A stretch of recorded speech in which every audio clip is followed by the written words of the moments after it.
everyone, welcome back to Magnet Brains. My name is CS Fayal Popli and इस video में हम पढ़ने वाले हैं factors determining the capital structure.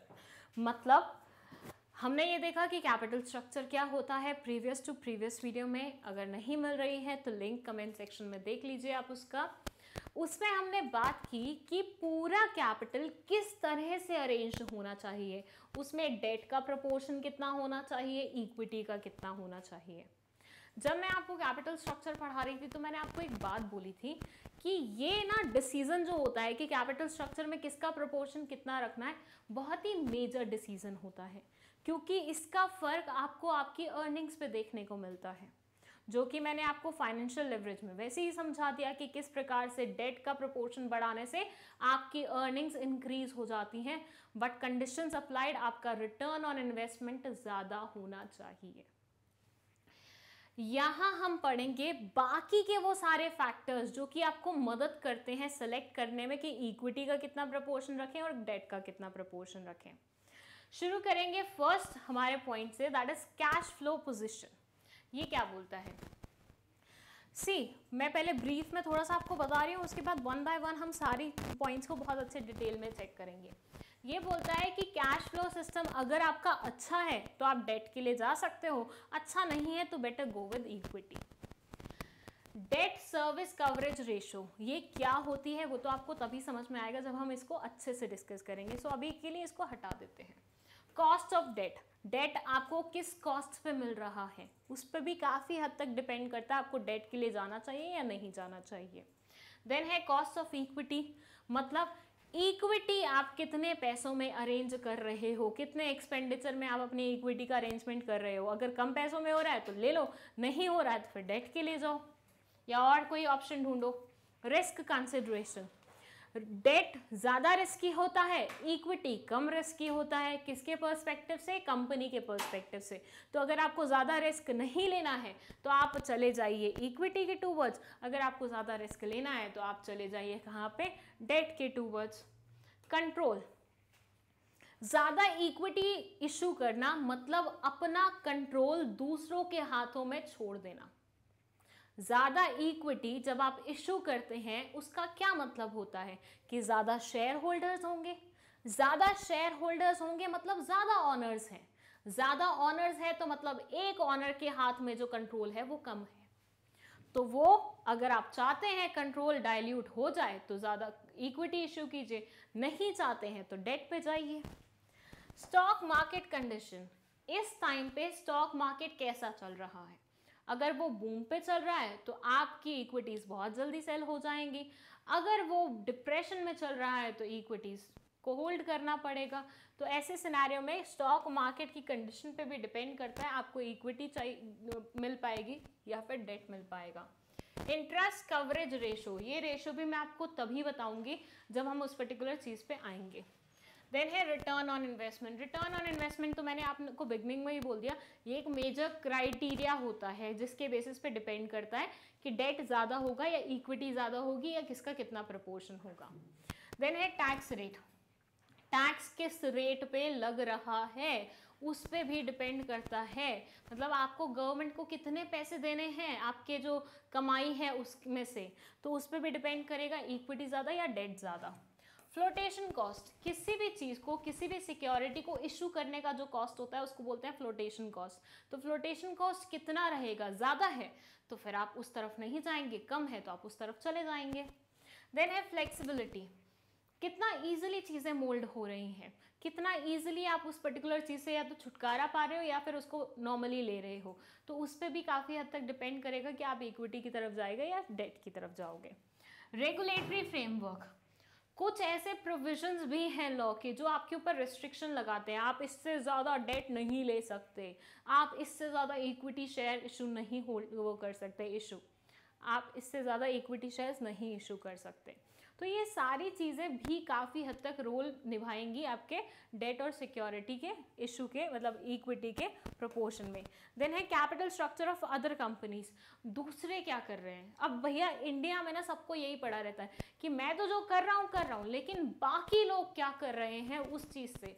तो तो ये बोलते हैं बाकी कंपनीज क्या कर रही हैं उसकी तरफ एक बार देखो और पता लगाओ कि भाई आपको किस तरफ जाना चाहिए।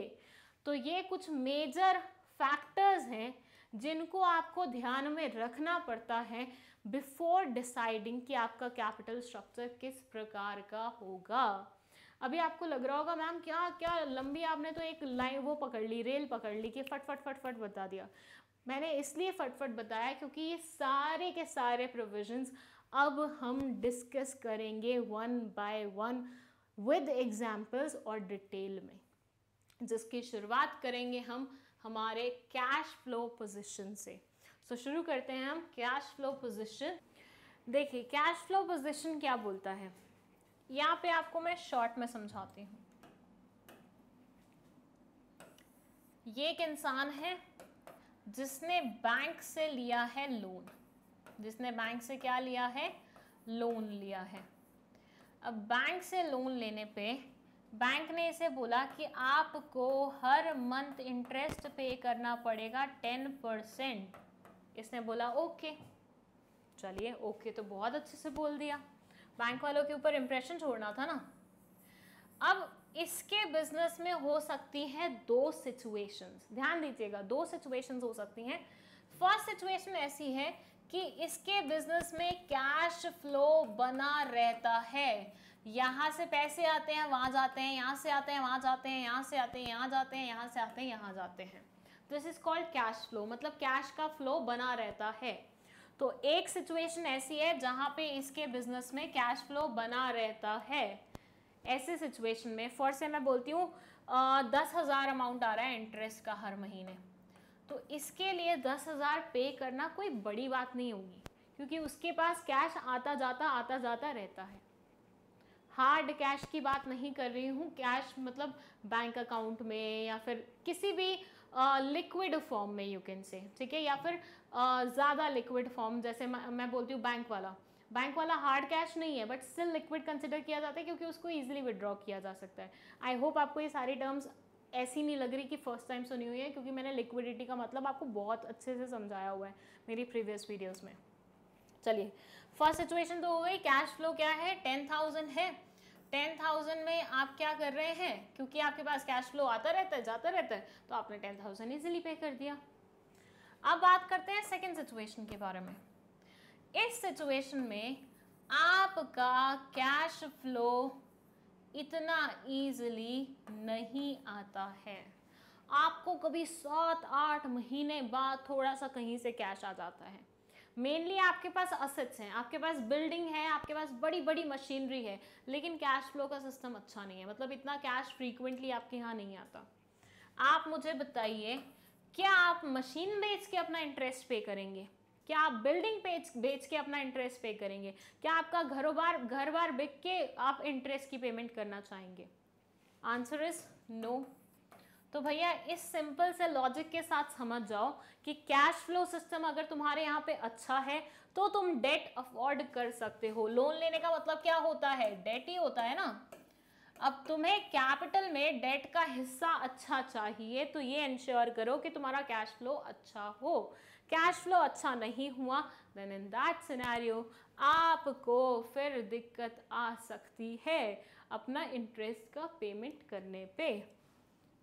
ये बोलते हैं the decision related to composition of capital structure also depends upon the ability of the business to generate enough cash flow.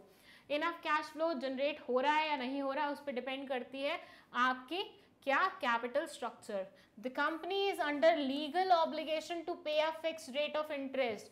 जब आप किसी से डेट लेते हो तो उसको फिक्स्ड वे में आपको इंटरेस्ट देना ही पड़ेगा, ये आपकी क्या है, एक ऑब्लिगेशन है, वो भी कौन सी, लीगल वाली। नहीं पे करोगे पुलिस वाले पकड़ के ले जा सकते हैं। फिर ये बोलते हैं sometimes company makes sufficient profit but it is not able to generate cash flows for making payments. ये बोलते हैं कभी कभी कंपनी को प्रॉफिट तो होता है लेकिन कैश हाथ में नहीं आता। अब आप बोलेंगे मैम ये किस नेचर का प्रॉफिट होता है, तो बेटा 11th-12th में अपन ने पढ़ा था। 11th-12th बोलता है, मतलब ओह सॉरी तुम तो 11th-12th में हो, तो तुम लोग पढ़ रहे होगे कि ओके पूरा फ्लो ही ख़राब हो गया, मतलब मैं तो अलग ही समझ के बोल रही थी। एनीवेज ये बोलते हैं कि भैया देखो जब आपको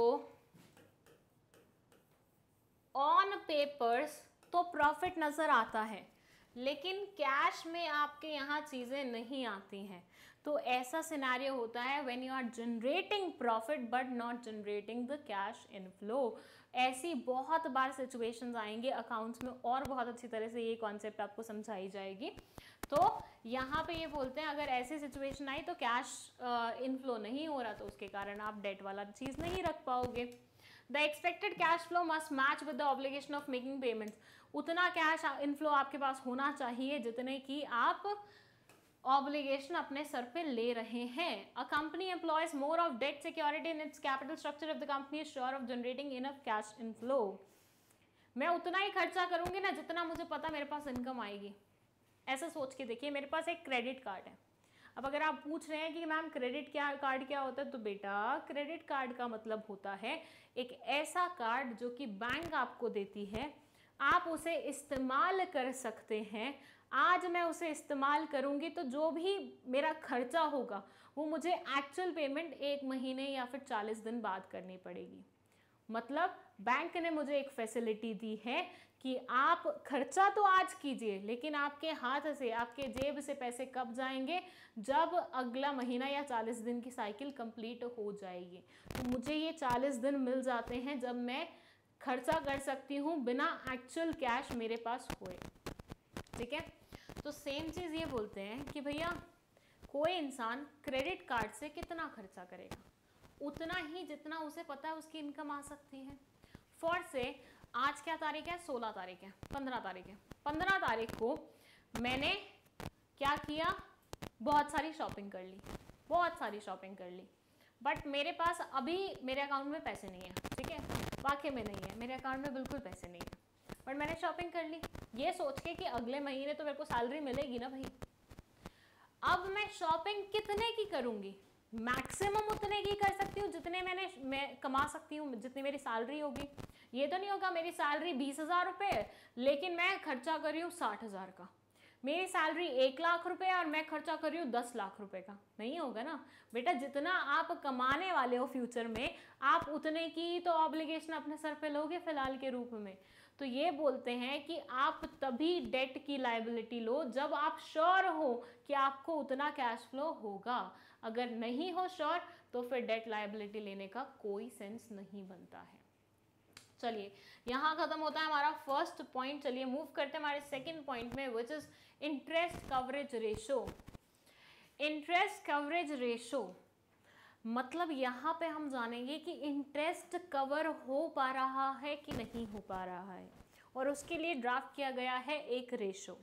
ये क्या बोलते हैं, it refers to number of time companies earning before interest and taxes cover the interest payment obligation. मेरी इंटरेस्ट की पेमेंट होगी 10 रुपए की। छोटा सा एग्जाम्पल ले रही हूँ ताकि अच्छे से समझ में आए।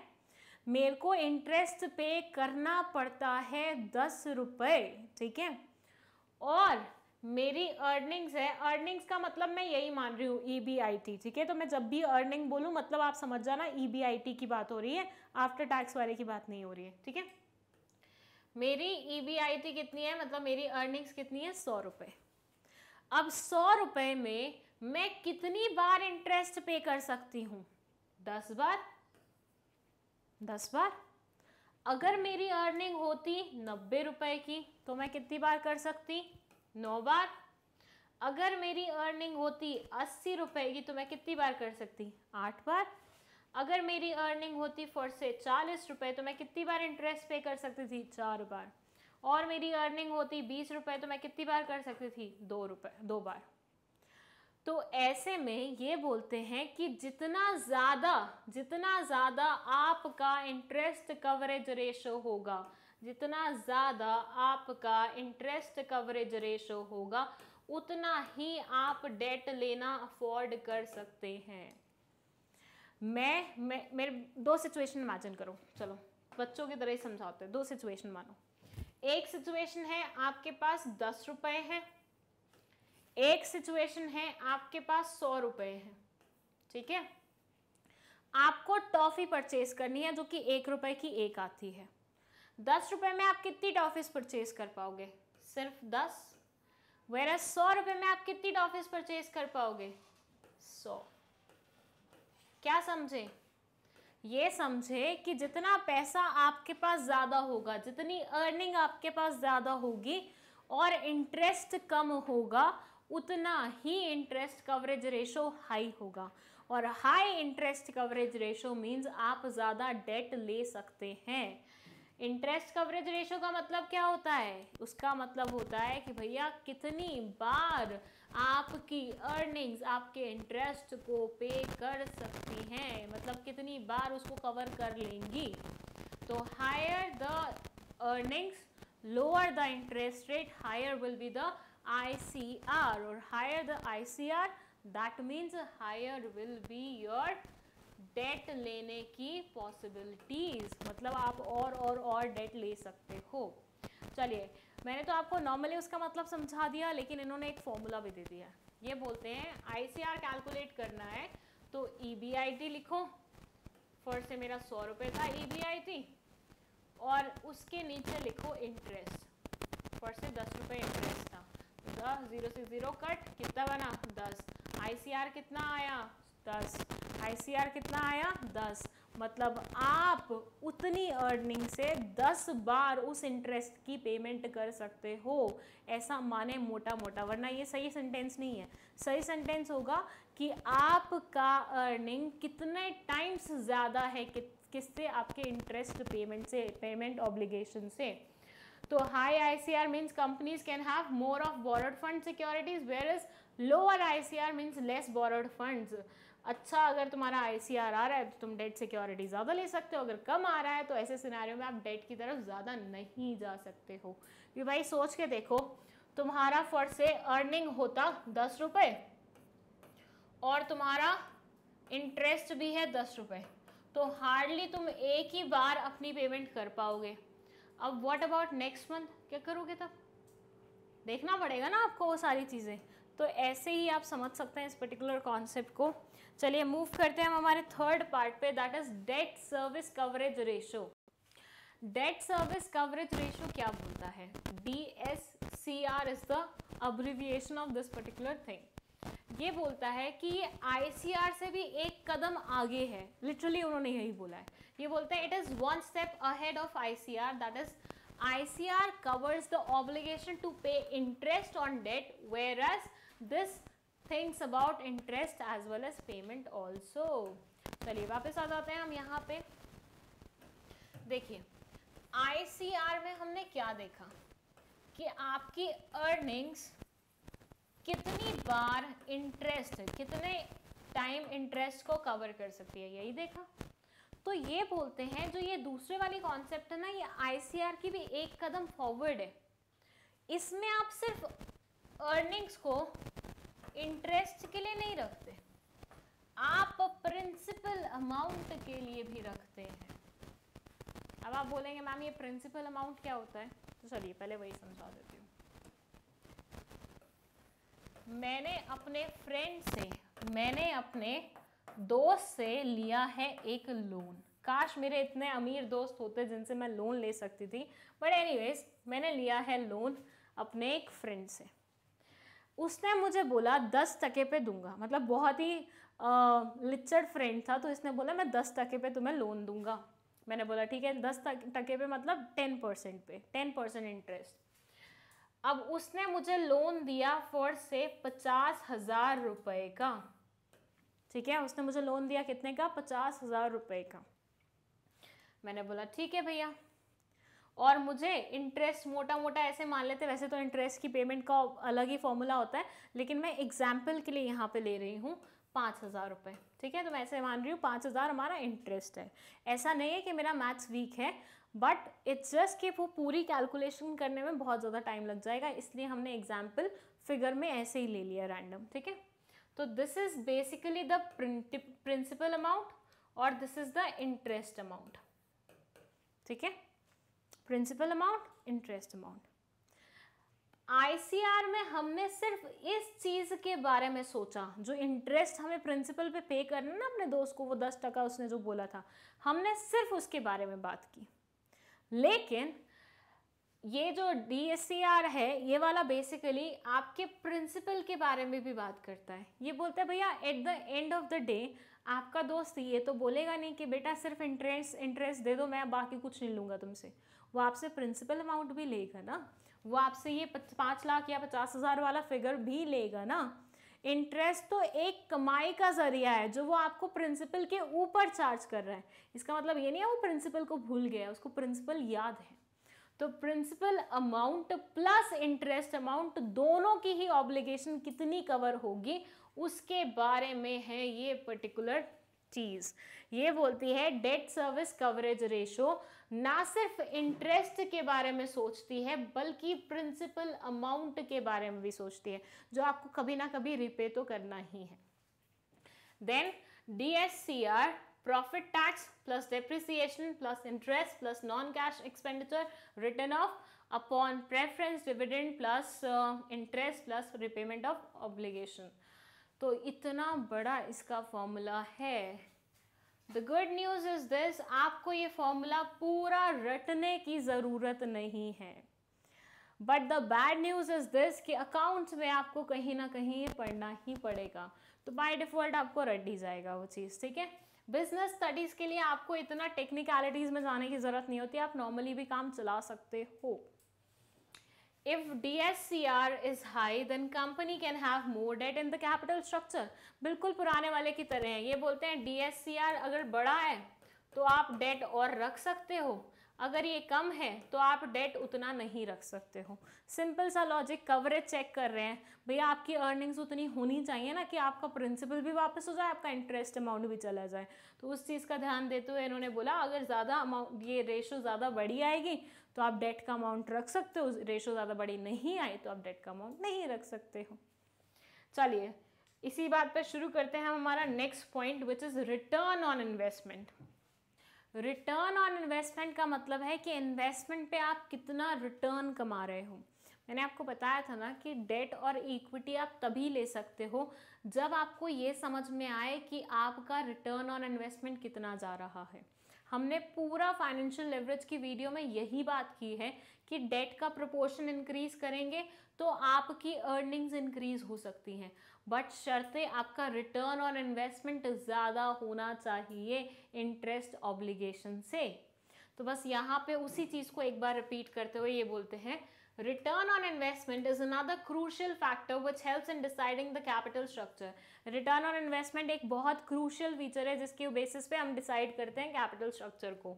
If return on investment is more than the return of interest, then company must prefer debt। तो चीज़ मैं आपको पहले से बोलती आ रही हूँ, रिटर्न ऑन इन्वेस्टमेंट अगर ज़्यादा है इंटरेस्ट रेट की कंपैरिजन में, then in that scenario you should go for more debt in your capital structure. अगर इसका वाइस वर्सा वाला सिचुएशन है then in that scenario you should not go for debt any more, ठीक है, क्योंकि उससे क्या होता है फिर अर्निंग्स गिरने लग जाती हैं। और ये तो हमने सिचुएशन 3 देखी थी, उसमें ही पता चल गया था कि अर्निंग्स कैसे गिर रही थी जैसे जैसे रिटर्न ऑन इन्वेस्टमेंट कम था इंटरेस्ट रेट से। तो ऐसे सिनेरियो में डेट का एडिशन कहीं ना कहीं फ़र्क डलवा रहा था उसकी अर्निंग्स पे। Then the company should avoid this. This point is explained earlier also in the financial gearing by giving examples. इन्होंने भी लिख दिया है यहाँ पे बाकायदा कि ये हम पहले से ही आपको समझा चुके हैं, तो बार बार सेम चीज़ तो समझाएंगे नहीं। चलिए मूव करते हैं हमारे सेकेंड पॉइंट पे, मतलब नेक्स्ट पॉइंट पे, that is cost of date.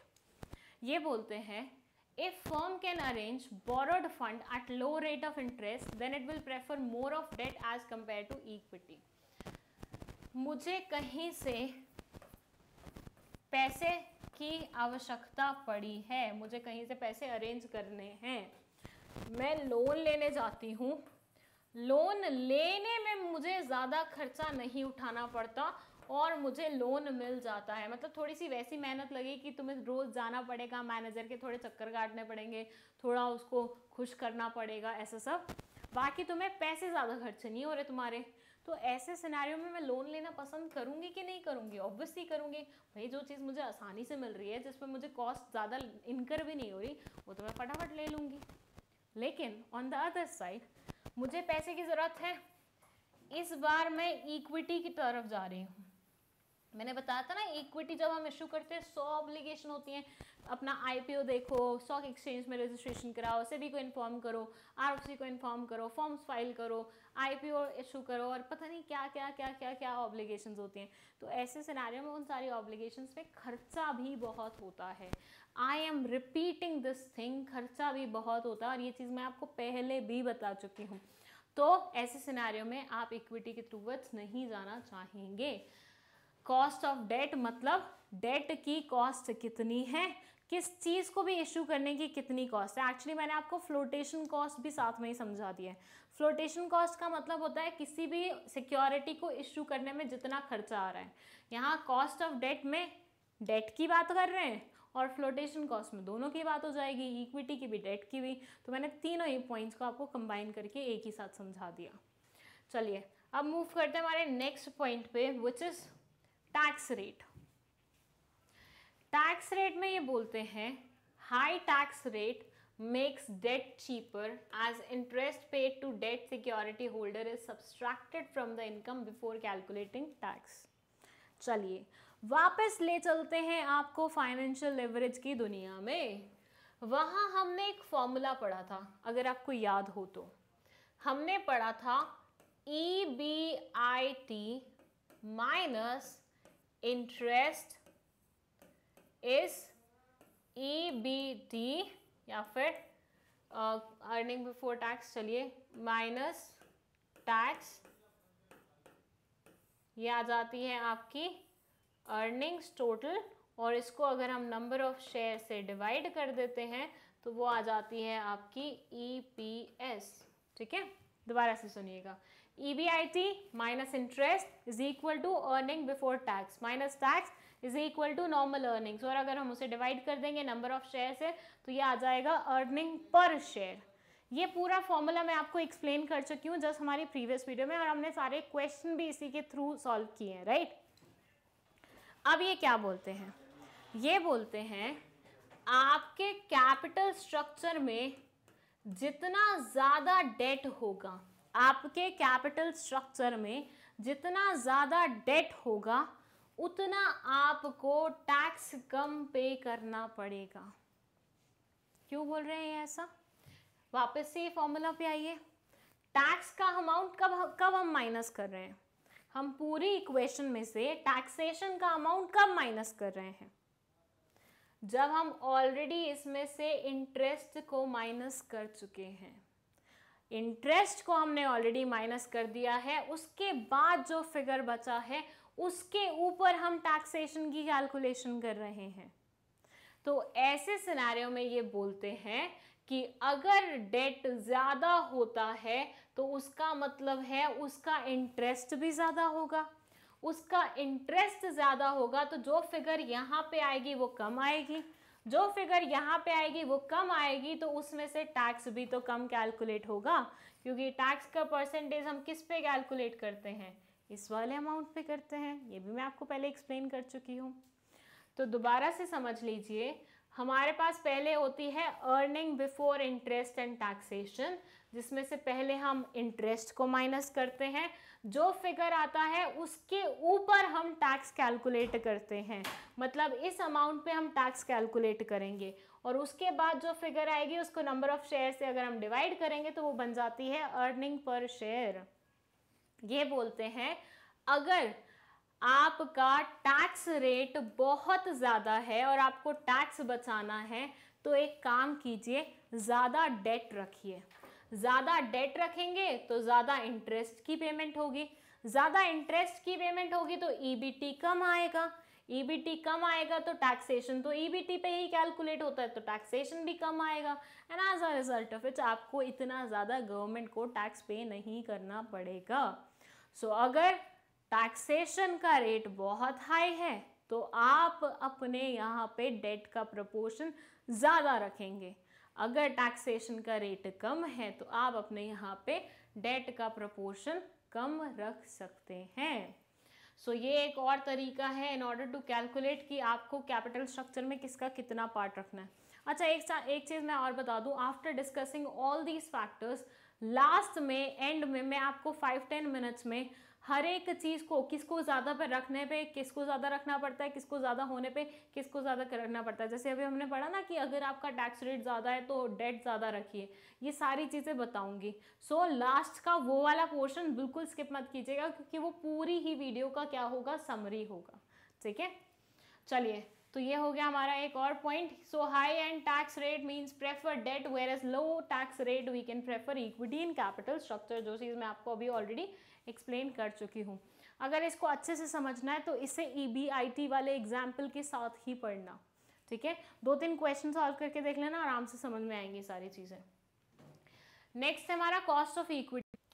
Cost of equity में ये बोलते हैं वही पुरानी चीज़ें जो फाइनेंशियल लेवरेज में पढ़ी है हमने कि EPS is what, earning per share. ये रिटर्न होता है किसके लिए, शेयर होल्डर्स के लिए। शेयर होल्डर्स ने हमें पैसे दिए हैं, कैपिटल दिया है कंपनी चलाने के लिए, उस पैसे को खर्च करके हम कंपनी में ऑपरेशंस कर रहे हैं, तो शेयर होल्डर्स की कुछ अर्निंग भी तो होनी चाहिए।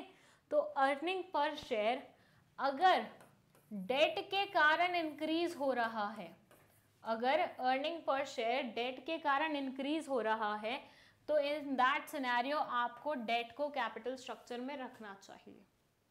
लेकिन अगर आपका EPS गिरना शुरू हो गया है डेट के कारण, अगर आपका EPS गिरना शुरू हो गया है डेट के कारण, इन दैट सिनेरियो आपको इसकी ज़्यादा प्रोपोर्शन नहीं रखनी चाहिए अपने कैपिटल स्ट्रक्चर में।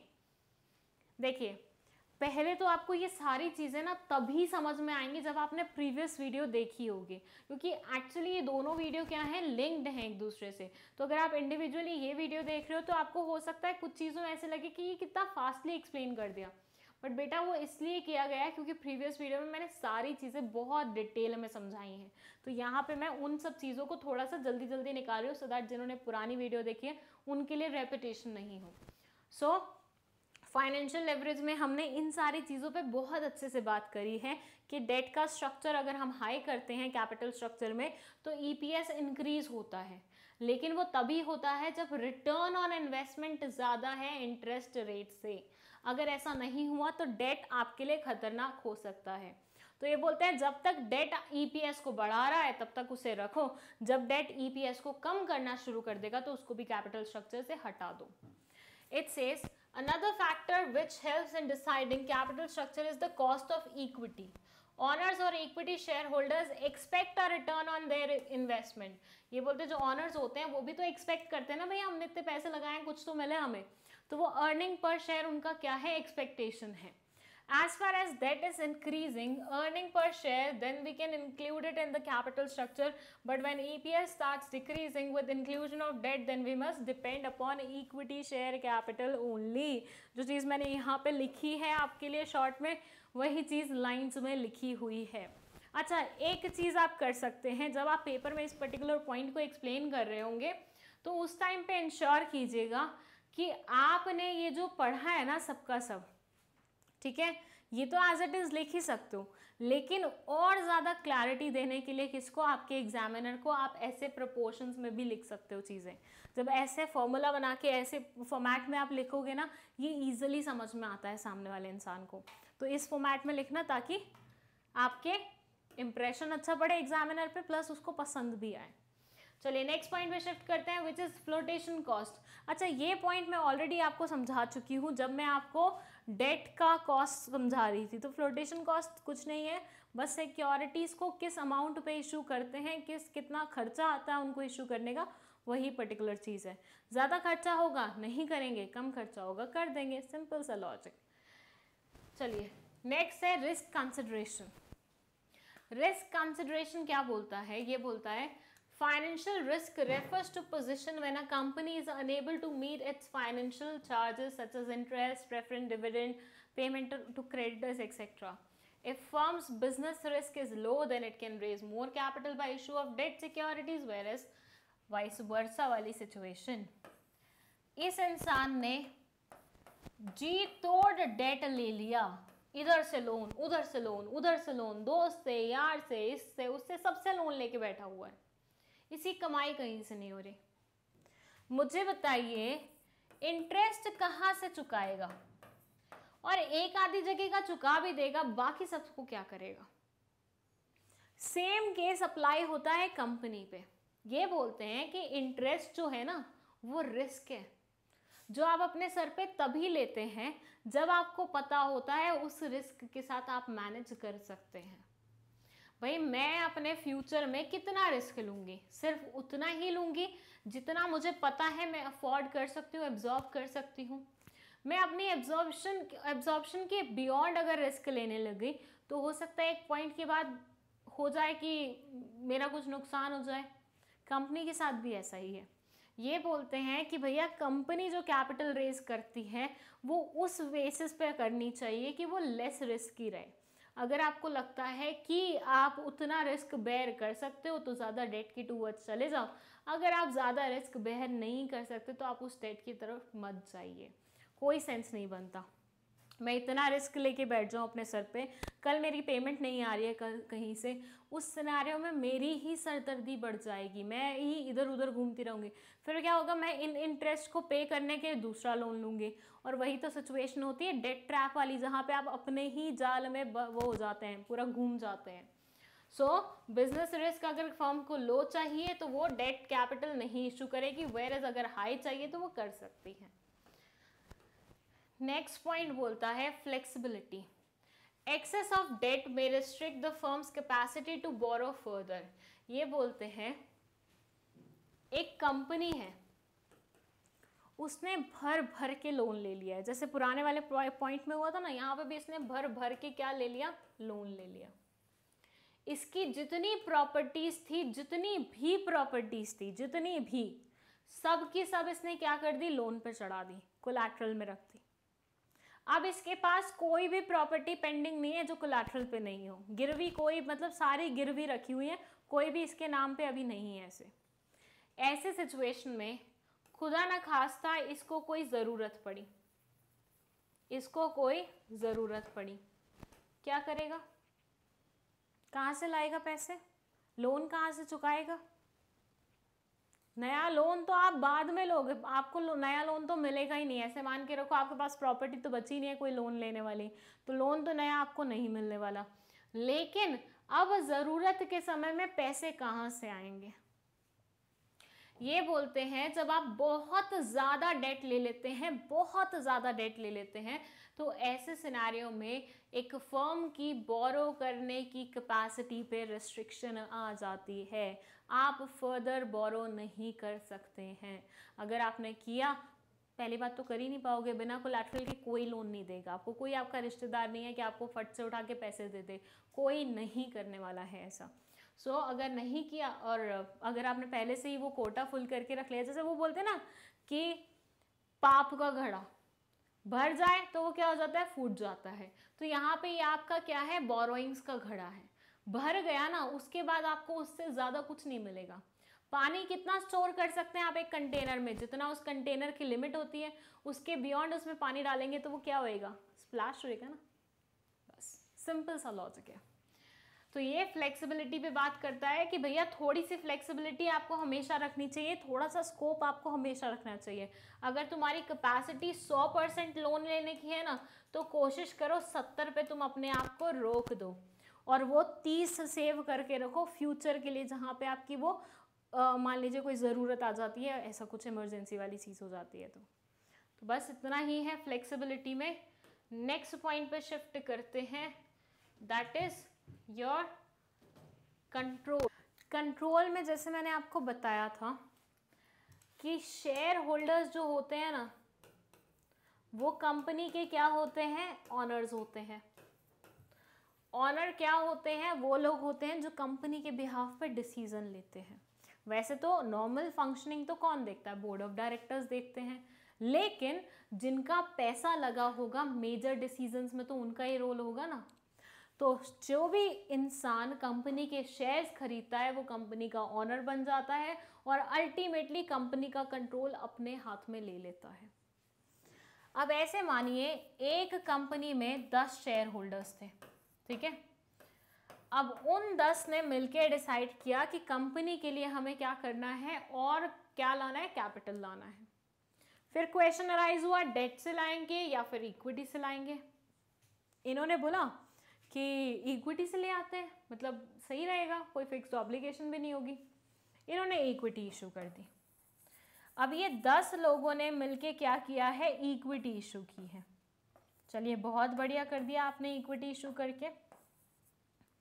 हुआ कुछ ऐसे कि बहुत ही अजीबोगरीब 70 लोगों ने उस इक्विटी को खरीद लिया। 70, 10 ही ऑलरेडी थे, 70 लोग और आ गए और बहुत ही अजीबोगरीब थे, बहुत अजीबोगरीब।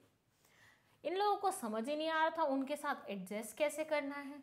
अपनी मनमर्जी चलाते थे, मतलब एकदम स्टबर्ननेस दिखाते थे, एकदम बिना सोचे समझे डिसीजन ले लेते थे और बहुत ही अटरम बटरम उनका बिहेवियर था। तो ये लोगों को लगा यार बिल्कुल कंपनी का कंट्रोल ही हमारे हाथ से चला गया, और ऐसे लोगों के हाथ में चला गया जो मतलब सोचते भी नहीं है कुछ करने से पहले। अब क्या हुआ, सेकेंड सिचुएशन में, मतलब कुछ सालों बाद इनको फिर से कैपिटल इशू करना था। ये 70 कभी ना कभी बीच बीच में छोड़ के चले गए कंपनी को। अब ये 10 को फिर से कैपिटल इशू करना था कुछ सालों बाद, होता है ना कुछ सालों बाद। तो ये फर्स्ट पहले वाली पास्ट की बात है, ये सेकंड सिनेरियो है। अब ये 10 को क्या करना है, फिर से कैपिटल इशू करना है। अब ये सोच रहे हैं इक्विटी या डेट। तो एक ने फट से खड़े होकर बोला इस बार मैं किसी को इक्विटी नहीं लेने दूंगा। भाई कुछ भी लोग आ जाते हैं, उनके साथ एडजस्ट करना मुश्किल हो जाता है, सोचते ही नहीं है, पूरा कंट्रोल हमारा डाइल्यूट हो जाता है। तो ऐसे सिनेरियो में इन्होंने बोला कि अपन डेट के लिए चाहते हैं क्योंकि हम अपने ऑनरशिप को दूसरों के साथ मैनेज, अरेंज, एडजस्ट नहीं कर सकते हैं। तो they say the equity shareholders are considered as the owners of the company. जो इक्विटी शेयर होल्डर्स होते हैं उनको ऑनर्स की तरह ट्रीट किया जाता है कंपनी के, and they have complete control over the company, और उनका कंपनी पे पूरा कंट्रोल होता है। If existing share holders want complete control, अगर जो एग्जिस्टिंग शेयर होल्डर्स हैं वो पूरा कंट्रोल अपने हाथों में चाहते हैं, देन इन दैट सिनेरियो उनको डेट की तरफ भेजना चाहिए कंपनी को। अगर उनको कंट्रोल से कोई प्रॉब्लम नहीं है, वो दूसरों के साथ शेयर कर सकते हैं, तो फिर वो इक्विटी और ज़्यादा इशू कर सकते हैं।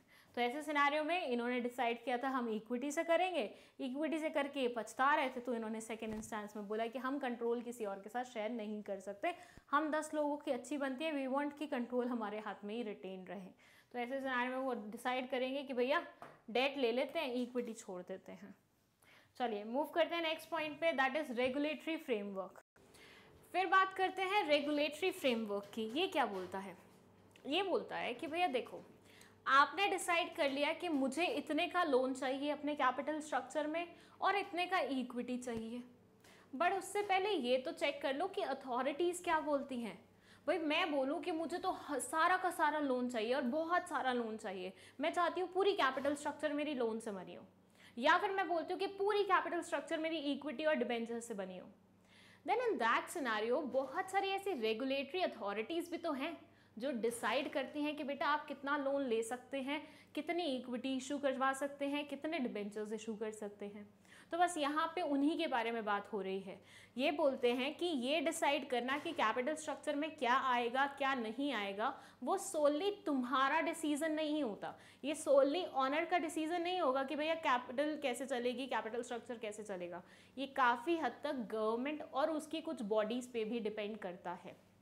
It says issue of debentures and shares have to be done within SEBI guidelines।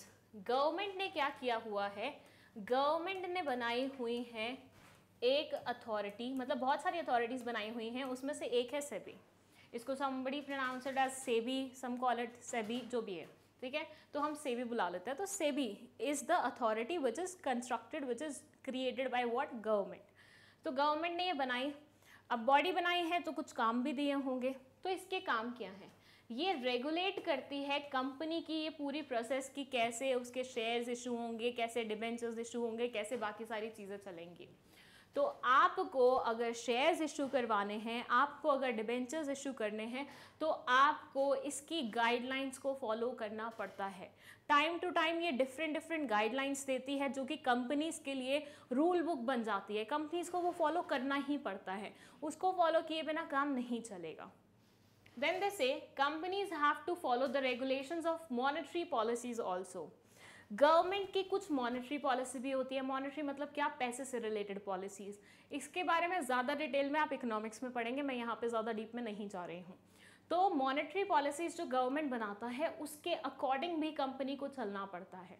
तो सेबी की guidelines, monetary policies. If SEBI guidelines are easy, then companies may prefer issue of securities for additional capital, whereas if monetary policies are more flexible, then they may go for more of loans. जो हमारी सेबी की guidelines होती है ना, वो shares के issue के regarding होती है, whereas जो मॉनेटरी पॉलिसी होती है वो डेट से रिलेटेड होती है कि लोन कितने इंटरेस्ट रेट पे दिया जाएगा, इंटरेस्ट रेट क्या चलेगा मार्केट में, CRR कैसे चलेगा, ये कैसे चलेगा, वो कैसे चलेगा, मतलब सारी बैंकिंग से रिलेटेड जो भी टर्म्स होती हैं वो मॉनेटरी पॉलिसीज़ में आ जाती हैं. तो ये बोलते हैं कि अगर मॉनेटरी पॉलिसीज़ आपको फ्लेक्सिबल लग रही है तो मतलब लोन ले लो. अगर आपको सेबी की गाइडलाइंस ईजी लग रही है तो फिर आप इशू करवा लो सिक्योरिटीज़. तो जो आपको जैसे इजी, जैसे फ्लेक्सिबल लगे उसके अकॉर्डिंग यू विल डिसाइड कि आपको कैपिटल स्ट्रक्चर कैसा रखना है. सो पूरे पॉइंट में इन्होंने क्या बोला? पूरे पॉइंट में इन्होंने बोला कि बेटा जब आप डिसाइड करते हैं कि आपकी कंपनी का कैपिटल स्ट्रक्चर कैसा रहेगा, उस टाइम पे काफ़ी हद तक ये जो गवर्नमेंट की बनाई हुई गाइडलाइंस होती हैं, गवर्नमेंट के बनाए हुए रूल्स होते हैं, गवर्नमेंट की बनाई हुई अथॉरिटीज़ होती हैं, इनकी बात भी आपको माननी पड़ती है.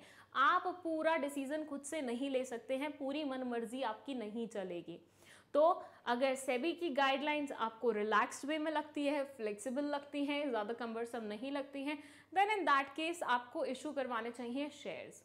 लेकिन ऑन द अदर हैंड अगर आपको मॉनेटरी पॉलिसीज जो कि यूजुअली इंटरेस्ट रेट और इन सब से रिलेटेड होती हैं, अगर वो सिंपल लगती हैं तो you should go with that thing only. So ये था regulatory framework which also helps you to decide your capital structure. ये एक और फैक्टर हमने डिस्कस कर दिया. Let's move to the next factor which is stock market condition. ये क्या बोलता है?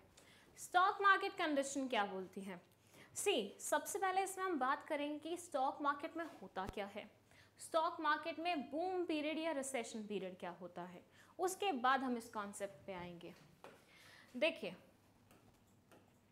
जब हमें वेजिटेबल्स खरीदनी होती हैं तो हम कहाँ जाते हैं? हम जाते हैं मंडी में. जब हमें फर्नीचर खरीदना होता है तो हम कहाँ जाते हैं? फर्नीचर वाली मार्केट में जाते हैं. जब हमें कपड़े खरीदने होते हैं तो हम कहाँ जाते हैं? कपड़े वाली मार्केट में जाते हैं. तो ऐसे ही अगर आपको शेयर्स परचेज करने हैं या शेयर्स बेचने हैं तो आप कौन से मार्केट में जाओगे? आप जाओगे स्टॉक मार्केट में. जिन लोगों को नहीं पता स्टॉक का मतलब क्या होता है तो बेटा आपने 11th अच्छे से नहीं की है, क्योंकि स्टॉक तो सबको पता होना ही चाहिए अगर आप 12th में आ गए हो तो. शेयर मतलब सिंगल शेयर, लेकिन ग्रुप ऑफ शेयर्स को हम स्टॉक बोल देते हैं. तो स्टॉक का कहाँ पे लेन देन होता है उस मार्केट को हम बोलते हैं स्टॉक मार्केट. ठीक है. अब स्टॉक मार्केट में होता क्या है ये तो हमने जान लिया कि शेयर्स की बिक्री होती है या फिर शेयर्स को खरीदा जाता है. तो यहाँ पे मतलब वो सारे सेलर्स और बायर्स आते हैं जिनको शेयर्स परचेज करने होते हैं या शेयर्स सेल करने होते हैं. लेकिन इसके भी चलने का एक तरीका होता है.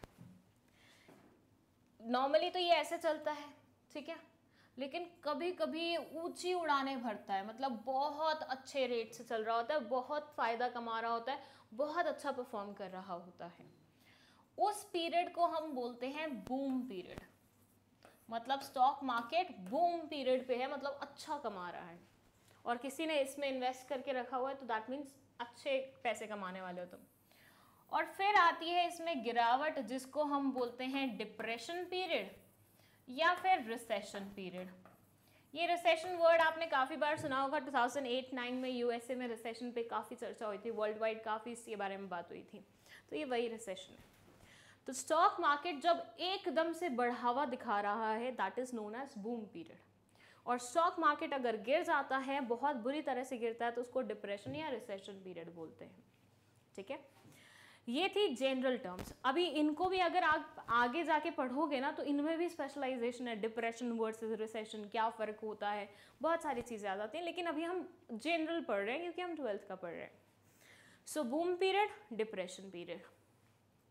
बूम पीरियड का मतलब है ज्यादातर कंपनीज जो हैं वो क्या कर रही हैं, ग्रो कर रही हैं, ज्यादातर कंपनीज फायदा दे रही हैं। और उसी का जस्ट उल्टा यहाँ पे आ जाएगा कि ज्यादातर कंपनीज गिरावट शो कर रही हैं और नुकसान दे रही हैं। अब आप मुझे बताइए, आप एक समझदार व्यक्ति हैं, ऐसा मैं एक्सपेक्ट कर रही हूँ। आप क्या हैं, एक समझदार व्यक्ति हैं, बच्चे हैं, ऐसा मैं एक्सपेक्ट कर रही हूँ। आपको मैं बोलूँ कि आप बूम पीरियड में स्टॉक मार्केट में इन्वेस्ट करना चाहेंगे, शेयर्स खरीदना चाहेंगे? आप बोलेंगे व्हाई नॉट, मतलब इतनी अच्छी अपॉर्चुनिटी है, बूम पीरियड में तो लोग मरते हैं शेयर्स खरीदने के लिए भाई, क्योंकि फायदा मिल रहा होता है आपको, बहुत अच्छा फायदा, पैसे मिल रहे होते हैं, मॉनेटरी गेन हो रहा होता है, कौन नहीं इन्वेस्ट करना चाहेगा? तो आपने फट से बोला मैम मैं करूँगा इन्वेस्ट। चलिए बहुत बढ़िया। सेम क्वेश्चन मैंने आपसे थोड़े टाइम बाद पूछा जब चल रहा था डिप्रेशन पीरियड। मैंने बोला बेटा बताओ डिप्रेशन में करोगे? तो आपने बोला मैम आपने ही तो बताया था डिप्रेशन पीरियड मतलब कंपनी लॉस शो कर रही है, ऐसे पीरियड में आप क्यों मुझसे चाहते हैं कि मैं लॉस में कंपनी में इन्वेस्ट करूं? ये एक्चुअल लॉस होगा कंपनी में ऐसा ज़रूरी नहीं है, बट क्योंकि उसके रेट नॉर्मल गिर रहे हैं तो उस टाइम पे हम यहाँ पे इन्वेस्ट नहीं करना चाहेंगे। सो बूम पीरियड में हर एक इन्वेस्टर इन्वेस्ट करना चाहता है, वेयर एज डिप्रेशन या रिसेशन वाले पीरियड में नोबडी वांट्स टू इन्वेस्ट। चलिए, पर यहाँ पे बात तो इन्वेस्टमेंट की हो ही नहीं रही है, बात तो हो रही थी किसकी, कैपिटल स्ट्रक्चर की। बेटा आप थोड़ा सा लिंक बिठाना, जब खरीदने के लिए, शेयर्स परचेज करने के लिए इन्वेस्टर ही आगे नहीं आएगा तो आप सिक्योरिटीज इशू करके क्या करोगे? मैंने सिक्योरिटीज इशू कर दी, सामने वाला कोई खरीदने ही नहीं आया, क्या मतलब हुआ मेरी सिक्योरिटीज इशू करने का? नहीं हुआ ना कोई मतलब। तो मान के चलिए कंपनी की सिक्योरिटीज भी तभी बिकती हैं जब बूम पीरियड चल रहा होता है, तो कंपनी को शेयर्स भी उसी टाइम पे ही इशू करने चाहिए। डिप्रेशन पीरियड में लोग वैसे ही हिचकिचाते हैं कुछ भी खरीदने से पहले, और वैसे भी वो चाहेंगे जो हाथ में है उसको भी बेच दे इंस्टेड ऑफ नया कुछ परचेज करने के। So as a result of इस डिप्रेशन पीरियड में नोबडी वांट्स टू बाय, तो ऐसे टाइम पे इशू करने का शेयर्स कोई सेंस नहीं बनता। तो ऐसे टाइम पे अगर शेयर्स नहीं इशू कर सकते, पैसे की रिक्वायरमेंट है, क्या करेंगे? डेट लेंगे, लोन लेंगे, इससे काम चलाएंगे।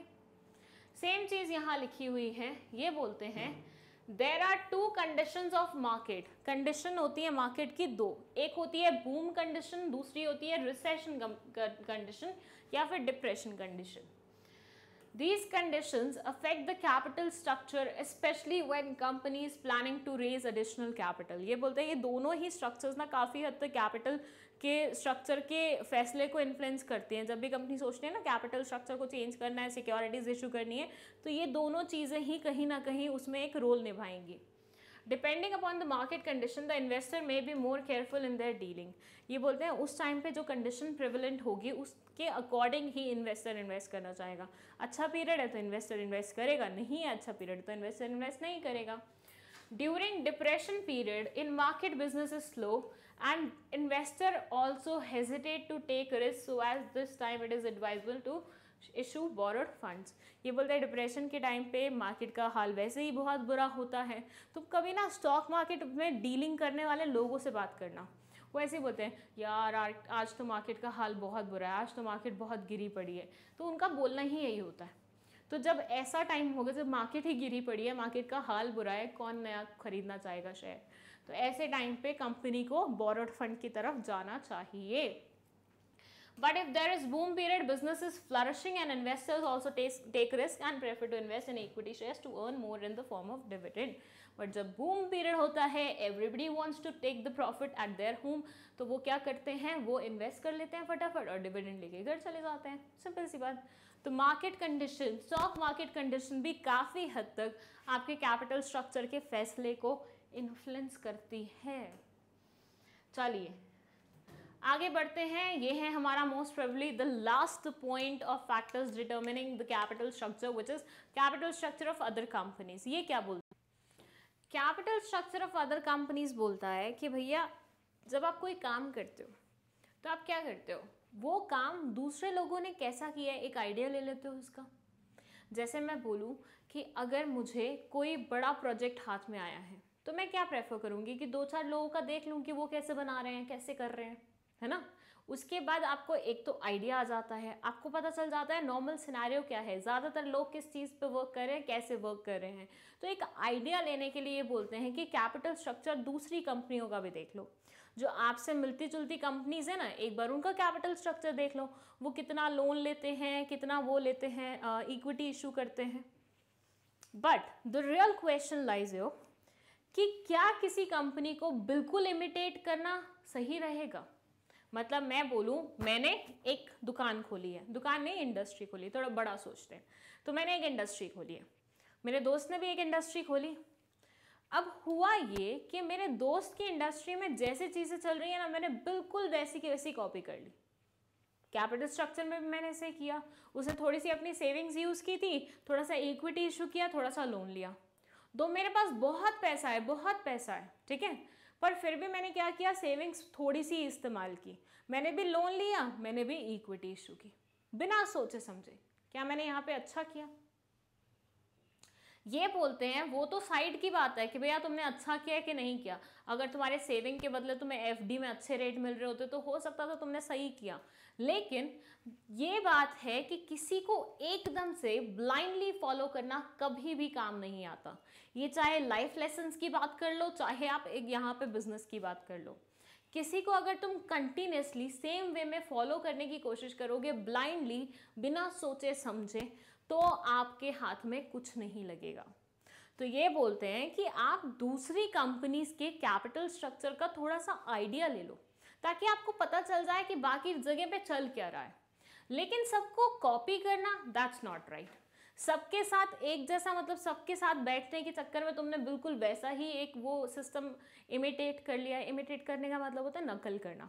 तो इमिटेट कर लिया है तो उसमें सेंस नहीं बनता कि तुम्हारी रिक्वायरमेंट्स और हो सकती थी, बट तुमने बिना सोचे समझे वो चीज़ कर ली। यहाँ ये बोलते हैं some companies frame their capital structure according to industrial norms. कुछ कंपनीज तो ऐसी होती हैं जो अपने कैपिटल स्ट्रक्चर को ना इंडस्ट्रियल नॉर्म्स के अकॉर्डिंग बनाती है। इंडस्ट्रियल नॉर्म्स का मतलब होता है कि जो इंडस्ट्रीज होती है ना, उसके लिए काफ़ी सारे नॉर्म्स निकलते हैं, काफ़ी सारे रूल्स रेगुलेशंस निकलते हैं, तो वो होते हैं इंडस्ट्रियल नॉर्म्स। ये बोलते हैं कि अगर मतलब ऐसी बहुत सारी कंपनीज होती हैं जो इंडस्ट्रियल नॉर्म्स के अकॉर्डिंग भी अपनी कैपिटल स्ट्रक्चर रखती हैं, but proper care must be taken as blindly following industrial norms may lead to financial risk. ये बोलते हैं कि भैया जो नॉर्म्स भी बने हैं ना, वो जनरल बने हैं, वो आपकी कंपनी वाइज स्पेसिफिकली नहीं बने। मतलब मैं बोलूँ कि ये गोली सबको खा लेनी चाहिए, ठीक है, ये सबके लिए फ़ायदेमंद होगी। आपको डायबिटीज़ है, आप एक स्पेशल केस हैं, लेकिन आप वो गोली खा रहे हैं बिना जाने पीछे कि वो आपके फ़ायदे की चीज़ है कि नहीं है। उस गोली में था बहुत सारा शक्कर और आपकी डायबिटीज़, मतलब आपका शुगर लेवल हाई हो गया। क्या सेंस बना? तो ये बोलते हैं इंडस्ट्रियल नॉर्म्स को फॉलो करो, क्योंकि इंडस्ट्रियल नॉर्म्स बहुत ही सोच समझ के बनाए जाते हैं, बट वो जनरल इंडस्ट्रीज के लिए बनाए जाते हैं। ज़रूरी नहीं है वो एज इट इज़ तुम्हारी वाली इंडस्ट्री पे फिट बैठे। सो थोड़ा सा ब्लाइंडली काम करने की बजाय थोड़ा सा सोच समझ कर वो लगाओ, थोड़ा सा ध्यान लगाओ, थोड़ी सी सूझबूझ लगाओ।